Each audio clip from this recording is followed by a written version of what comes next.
Welcome to The Explainer.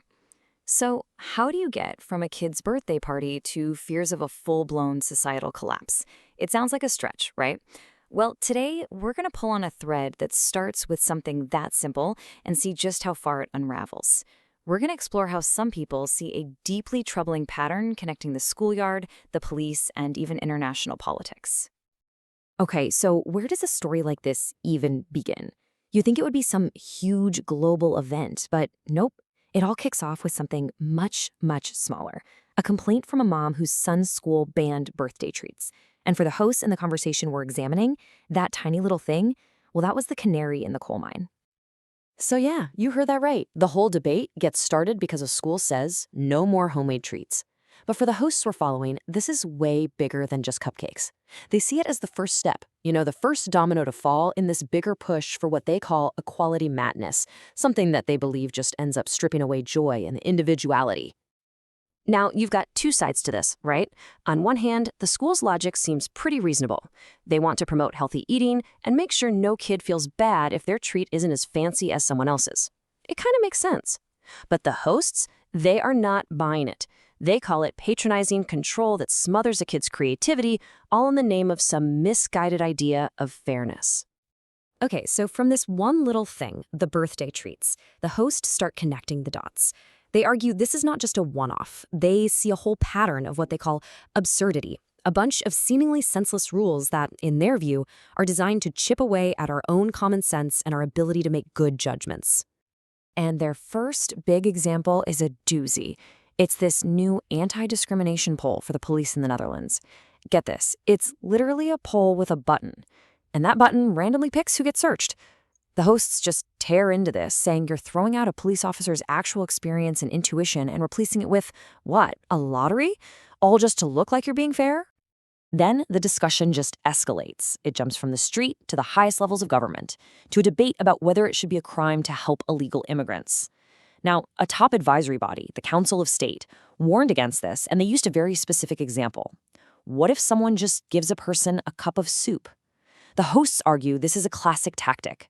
They say it's a caricature, a way to boil a hugely complex issue down to one super emotional image to basically kill any real adult conversation about policy. All right, and this is where the whole argument takes a massive leap. The hosts take all these different pieces, the birthday treats, that police poll, the cup of soup debate, and they lay them out on the table. And their conclusion is, this isn't random. This isn't just a series of dumb decisions. They believe it's all part of a much bigger, coordinated plan designed to create instability across Europe. And what does that plan look like? Well, they get really specific. They're deeply suspicious of how widespread protests, like ones in England, are being amplified by big names. They're worried it's all a trap, that populist anger is being intentionally fanned into a fire. And the goal? They claim the ultimate prize is to create so much chaos that the public will actually beg for the solution, a full-on surveillance state with digital IDs and total monitoring. And if you thought that was intense, the conversation then zeroes in on its most alarming point, and it all comes down to this one number, 6. The hosts point to this really disturbing statistic out of Germany: 6 unexpected deaths of politicians from the same opposition party in the same state, all happening right before an election. I mean, that's a lot of coincidences to swallow. And to show you just how seriously they're taking this, they bring up a really dark piece of history. They make a direct comparison to the Nacht and Nebel, or Night and Fog Decree from Nazi Germany.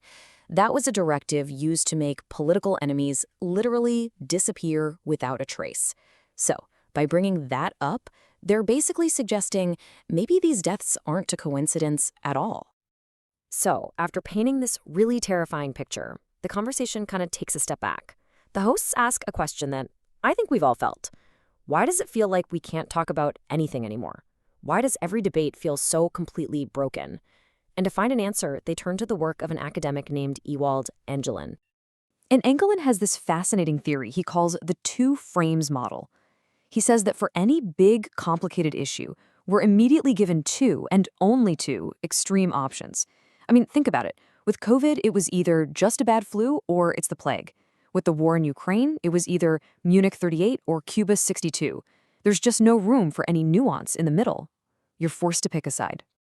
And this quote from England just nails the frustration of it all. His point is, once you're locked into one of those frames, you stop trying to learn or solve the problem.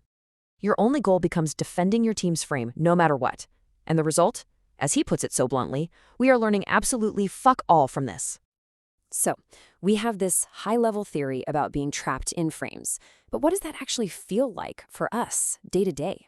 This is where the whole thing comes back down to earth, to the personal, human cost of living in a world that feels like it's always at war with itself. And one of the hosts has this really honest moment.